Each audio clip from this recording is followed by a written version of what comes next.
Yorana à tous, chers frères et sœurs, membres et amis de la communauté du Christ, et surtout vous, chers téléspectateurs, qui nous faites la grâce de nous accueillir chez vous. Merci pour votre présence.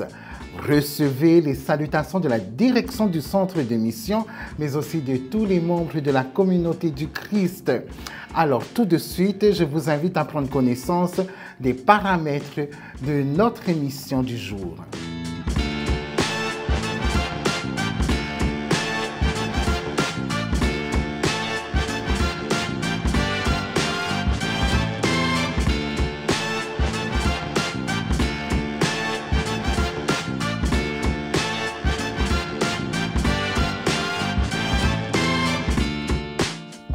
Allez, Saint-Rivin, nous allons ouvrir cette émission par ce premier tableau. Attention, top jingle!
Boire la coupe du Seigneur, qu'est-ce que cela veut dire? Il suffit de revenir sur l'extrait biblique qui nous est proposé aujourd'hui pour comprendre que la réflexion que Jésus nous offre est un message d'espérance. La question qu'il pose à Jean et Jacques, les fils du tonnerre, est cette réflexion qui nous sert de thématique. Pouvez-vous boire la coupe du Seigneur? Oui, nous pouvons prendre et boire de cette coupe, car Jésus a brisé les murs qui nous séparaient de l'éternité. Rappelez-vous, lors de l'épisode du Golgotha, lorsque Jésus a rendu son dernier souffle, le rideau du temple qui séparait Dieu et de sa création s'est déchiré en deux. Nous avons ici une métaphore extraordinaire dont le message est l'espérance qui est ancrée dans notre cœur à travers le sacrifice de Christ. Oui, nous pouvons boire la coupe, car Jésus nous invite à porter son fardeau, qui est léger, car lui, il a porté notre fardeau. Nous avons ici un message d'espérance qui est ancré dans notre cœur à travers le nom de notre Sauveur, Jésus-Christ. Frères et sœurs et amis, je vous invite à créer un espace sacré pour bénir notre service du jour. Prions Dieu.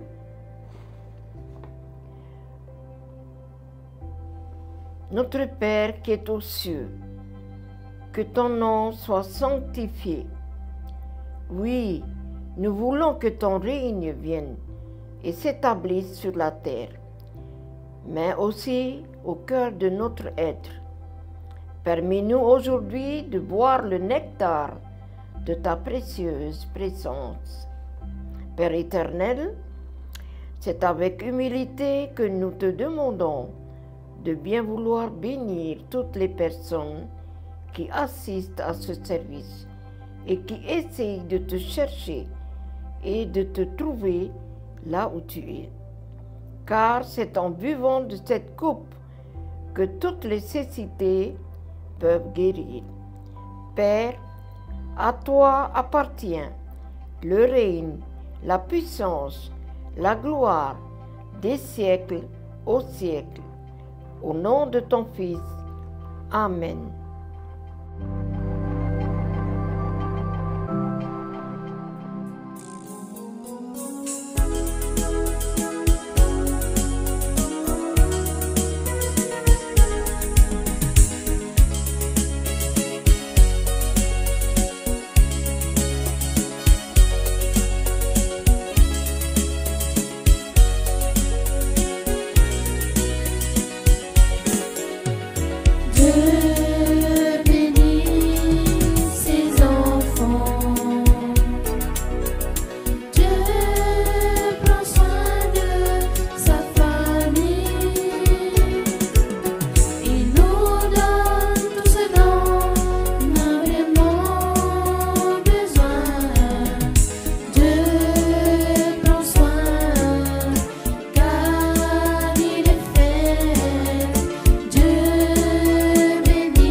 Bonjour les enfants. Aujourd'hui, je vais vous parler d'une chose très spéciale, la prière. Pour cela, je vais vous raconter l'histoire de Ioannis, un petit garçon âgé de 6 ans qui habite avec son papy, sa maman et son papa. Ioannis avait pour habitude de dormir auprès de son grand-père. Mais chaque matin, il était réveillé par la voix de son grand-père. Et lorsqu'il ouvre les yeux, il le voit à genoux au pied de son lit, les yeux fermés et les mains jointes, en train de parler tout seul. Bien sûr, cela intriguait beaucoup Ioannis. Alors, un jour, il demanda à son grand-père: « Papy, dis-moi, pourquoi est-ce que tous les matins tu parles tout seul ?» Papy lui répondit: « Mais non, Ioannis, je ne parlais pas seul. Mais si, papy, tous les matins, lorsque je me réveille, je te vois à genoux au pied de ton lit, les yeux fermés, les mains jointes, en train de parler tout seul. Mais à qui est-ce que tu parles ?» « Ah, Ioannis, viens ici, rapproche-toi que je te raconte. En fait, vois-tu, chaque soir avant de m'endormir et tous les matins à mon réveil, je me mets à genoux au pied de mon lit, je joins mes mains et je ferme les yeux afin de prier. » « Mais papy, prier, c'est quoi prier ?» « Prier, c'est lorsque tu parles à Dieu de tout ton cœur, comme un ami spécial. Vois-tu, moi, lorsque je prie, je parle à Dieu, je me confie à lui et je lui dis tout ce qu'il y a dans mon cœur. Ah, mais papy, comment est-ce que tu pries? Ben, je ferme les yeux, je joins mes mains et je pense très fort à Dieu.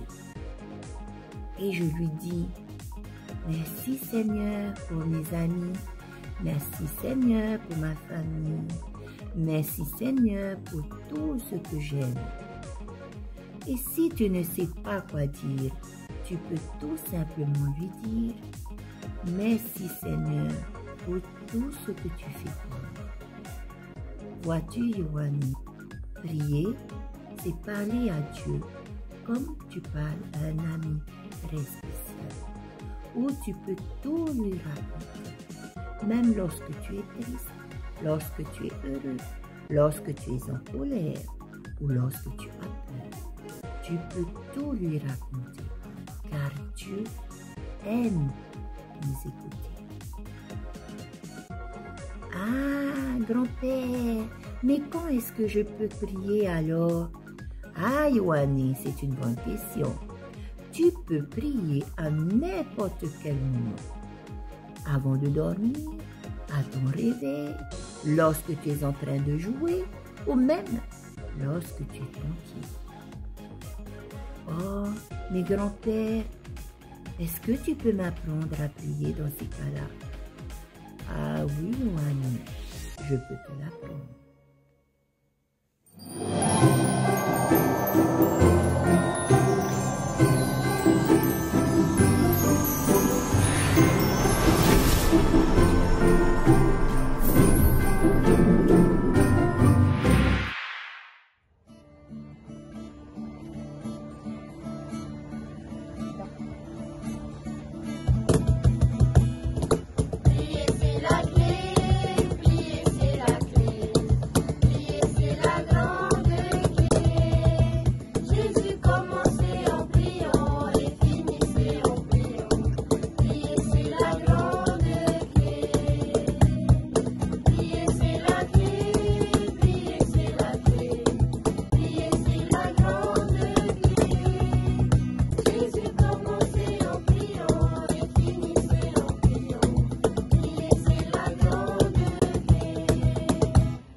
Pouvez-vous boire la tasse?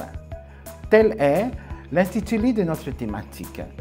La communauté du Christ nous invite à plonger notre regard dans le livre de Marc au chapitre 10 pour explorer le potentiel de cette réflexion. Et pour nous aider dans ce voyage, j'ai invité Monsieur et Madame Ahutoru Vaimiti et Stanley. Attention, bienvenue dans l'exploration de l'écriture.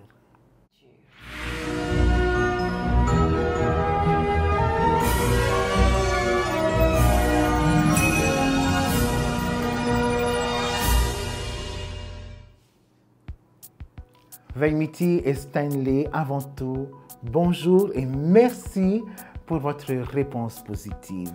Vaimiti, bonjour, nous allons commencer par toi. Bonjour à tous. Alors, comme tu le sais, notre réflexion se pose sur un extrait du livre de Marc au chapitre 10 du verset 35 à 45. Et avec toi, nous allons essayer de découvrir le potentiel de ce que signifie être disciple du Christ et surtout disciple au service, mais aussi comment éviter les pièges de la tentation du pouvoir et du prestige. Et c'est précisément ce que Jacques et Jean ont ressenti lorsque ils ont demandé à Jésus ses positions d'honneur. Mais comme l'Écriture nous rappelle, Jésus va leur répondre en posant une question clé. Pouvez-vous boire de la coupe dont je vais boire? Dis-moi, Veimiti, que penses-tu de cette question? Et d'après toi, que signifie-t-elle pour nous, disciples de ce siècle? Pour moi, cela signifie en fait d'accepter les souffrances et les difficultés qui viennent avec le fait de suivre Jésus. Ce n'est pas seulement une question de croyance, mais aussi de se préparer à faire des sacrifices pour les autres. Être disciple n'est pas une question de pouvoir, mais de service. Et c'est très difficile parce qu'on a tendance à se concentrer sur nos propres besoins, sur nos propres problèmes, et parfois on oublie ceux des autres. Partager les fardeaux des autres demande énormément de compassion et de patience. Ah, j'aime beaucoup ta réflexion, hein? Et c'est vrai que c'est important. Effectivement, ici, dans notre écriture, dans notre extrait biblique, l'Écriture souligne que nous devons renoncer à nos privilèges pour aider les autres. D'après toi, Veimiti, donne-nous un exemple de quelqu'un dans ta vie qui incarne un dirigeant, un serviteur. Oui, eh bien, j'ai beaucoup de personnes en tête qui ont un impact très positif dans notre communauté. Et je pense tout particulièrement à mon père qui est de ces personnes qui œuvrent, qui servent en fait son prochain en toute discrétion. C'est vrai, Veimiti, c'est inspirant, hein? Et merci. Cela nous amène aussi à réfléchir sur ce que signifie être un dirigeant selon Jésus. Jésus d'ailleurs dit « Quiconque veut être grand parmi vous, qu'il soit votre serviteur ». C'est grandiose, hein? Dis-moi un peu, Veimiti, comment penses-tu que justement l'ego influence notre capacité à devenir de vrais serviteurs? L'ego est souvent un obstacle, car il nous pousse à chercher la reconnaissance ou à nous comparer aux autres. Par exemple, pourquoi cette personne est-elle plus mise en valeur que moi? Cela peut nous éloigner de l'humilité nécessaire pour servir vraiment. Oh là là, c'est tellement vrai ce que tu dis, Veimiti. C'est tellement vrai, je suis tout à fait d'accord. Oui, effectivement, l'ego est un piège facile dans lequel nous tombons tous, hein? Enfin, Veimiti, une question plus générale pour clore notre discussion. Penses-tu que la communauté du Christ a le sens du service? Si oui, argumente en nous expliquant comment le vois-tu. Bien, je crois que oui, mais il y a toujours des moyens pour nous améliorer. Parfois, peut-être que nous nous concentrons trop sur nos programmes, nos événements internes, et peut-être qu'il faudrait à un moment donné voir aussi ce qui se passe à l'extérieur et notamment auprès des plus démunis. Merci Veimiti pour ces réflexions. Nous allons retrouver tout de suite Stanley et Stanley va en quelque sorte conclure cet échange en apportant sa compréhension, sa vision en tant qu'ami de l'Église. Merci Veimiti. Eh bien, frère Benoît, merci beaucoup pour ces échanges et puis, chers téléspectateurs, à une prochaine fois. Très belle journée à tous. Bonjour Stanley, je te laisse la parole. Yorana, je me présente, Arutoru Stanley, et ensemble on va essayer de comprendre le passage de Marc. Pour m'aider à faire cela, je vais structurer mon propos en 4 parties. La première partie elle concerne donc la demande ambitieuse de Jacques et Jean. Donc, tu as Jacques et Jean qui demandent tranquillement si ils peuvent avoir les meilleures places dans le royaume à venir. Eh bien, ça montre une légère incompréhension de ce qu'est le royaume de Dieu, qui est basé sur le service et pas sur les récompenses. La deuxième partie va porter sur la réponse de Jésus à ses 2 disciples et il va souligner un peu l'ignorance qu'ils ont du royaume à venir. Il va introduire la métaphore de la coupe et on sait tous ce qui se passe après. Il leur fait comprendre que le suivre, c'est le suivre dans sa gloire, mais c'est également le suivre dans les sacrifices à venir et notamment sa crucifixion. La troisième partie portera sur la souveraineté divine. Jésus il explique à ses disciples que même si tous ses disciples l'accompagnent dans les souffrances à venir, au final il n'aura pas son mot à dire sur qui doit s'asseoir à sa droite et à sa gauche. Les meilleures places elles seront attribuées par Dieu et personne d'autre. La dernière partie portera sur la réaction des autres disciples et sur la petite leçon que Jésus va leur donner. En entendant la demande de Jacques et Jean, il y a les autres disciples qui disent « Oh, je ne vois pas, et nous alors, nous aussi on veut les mêmes places que Jean. » Donc là, Jésus va leur demander déjà, de se calmer. Et il leur fait comprendre que le royaume de Dieu, c'est servir et pas se servir. On aide les gens et en retour, on n'attend rien. Voilà, c'est ça, c'est sur ça qu'est basé le royaume de Dieu. Et bien voilà pour moi aujourd'hui. Merci de m'avoir écouté et n'oubliez pas, on sait sans rien attendre en retour. Tada! Merci beaucoup à vous deux, Veniti et Stanley. Merci pour ces réflexions. Effectivement, vous l'avez très bien souligné, vous nous le rappelez très bien. Ce passage de Marc nous rappelle que le véritable leadership dans le Christ n'est pas un leadership de prestige, mais un leadership de service. En tant que chrétien et surtout en tant que membre de la communauté du Christ, oui, nous sommes appelés à marcher avec Jésus, à porter nos croix, et à servir les autres avec humilité. Continuons donc à méditer sur ce que cela signifie dans nos vies quotidiennes, être un disciple au service.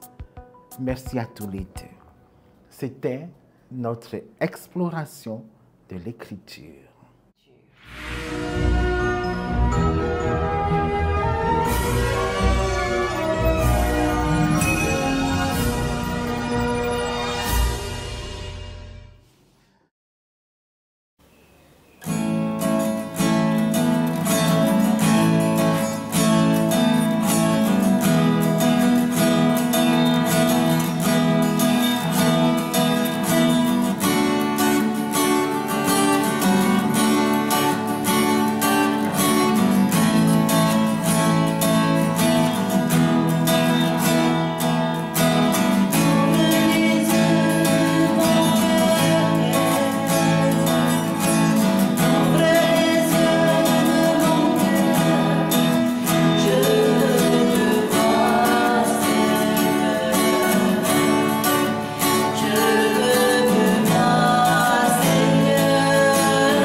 Autei Multimédia.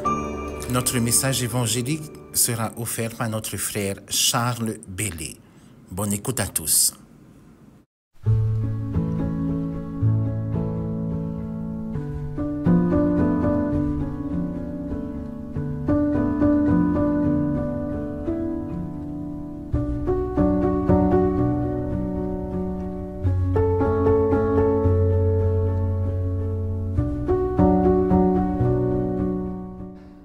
Bonjour à tous ceux qui sont à l'écoute de cette émission religieuse de la communauté du Christ. Salutations à vous, sœurs et frères de l'Église et aux amis de la foi. Yorana à ceux éparpillés aux quatre coins de la terre et qui nous suivent grâce à Internet. C'est avec un état d'esprit de bienveillance et de joie que je me présente encore une fois auprès de vous afin de témoigner de la parole du Seigneur.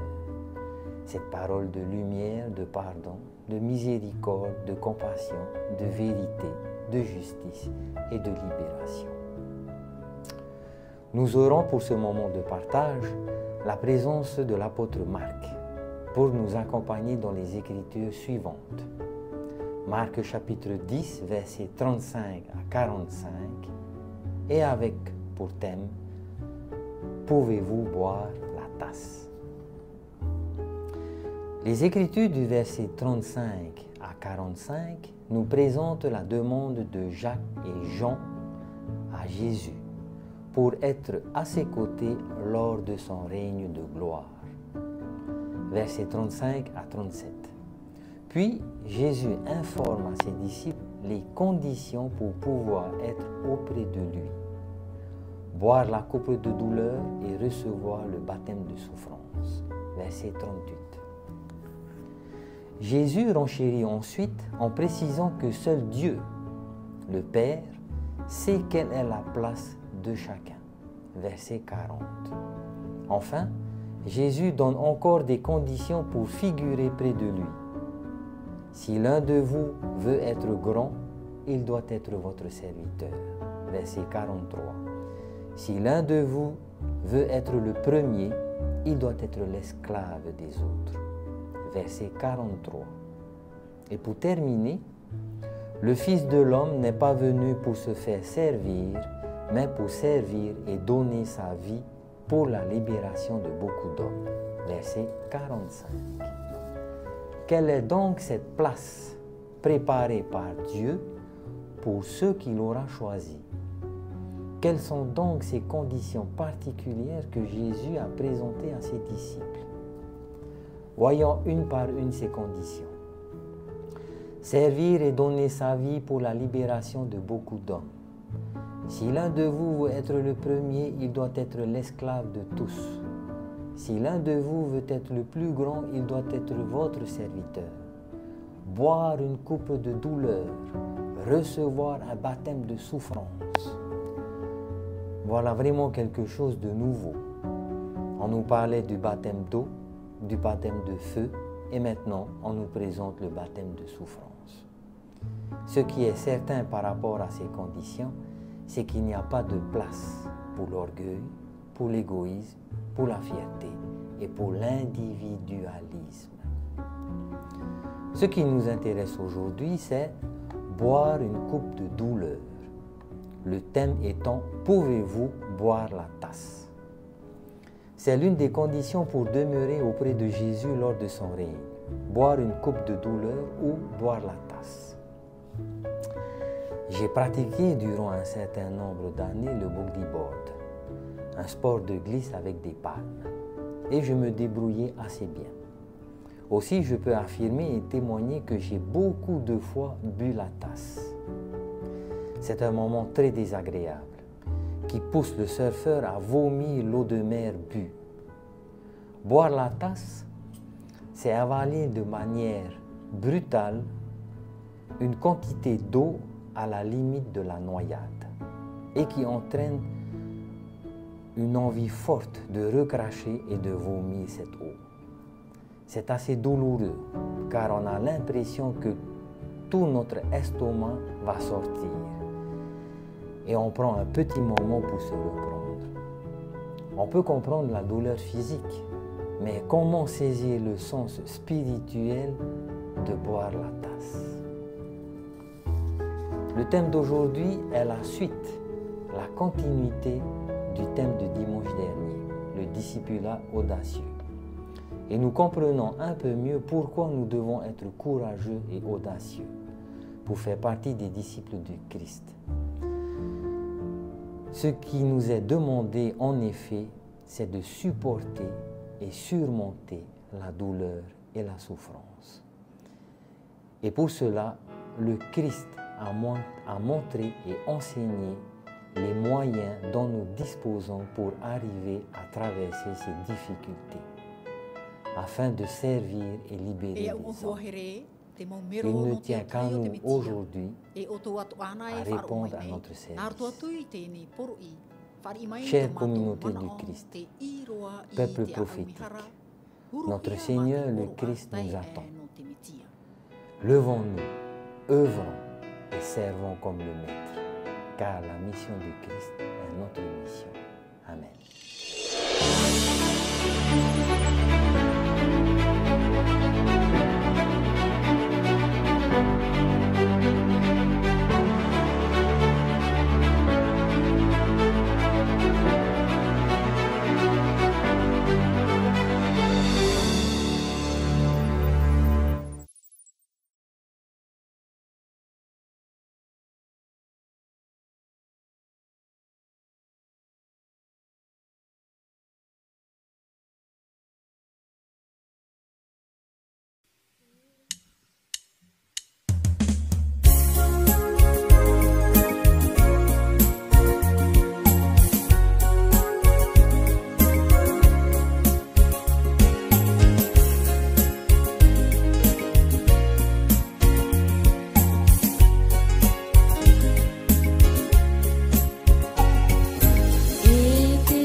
Chers amis, vous savez que très souvent, nous n'osons pas obéir à Dieu. On peut avancer plusieurs raisons, mais pour nous qui sommes disciples, voici la raison première. Pour nous qui sommes enfants de Dieu, voici la véritable raison. Nous avons peur de ne pas être à la hauteur. Ce raisonnement n'est que orgueil. Tu n'es pas appelé à t'appuyer sur tes propres capacités. Vous savez, boire la tasse, boire la coupe, c'est s'oublier soi-même pour s'ancrer à Dieu car notre espérance est là. Avant de clôturer notre service, voici une question pour vous. Dans quel aspect de votre vie Dieu vous appelle-t-il à prendre le risque pour sortir de votre zone de confort? À tous, Auteino Temetia vous souhaite une belle semaine en Christ.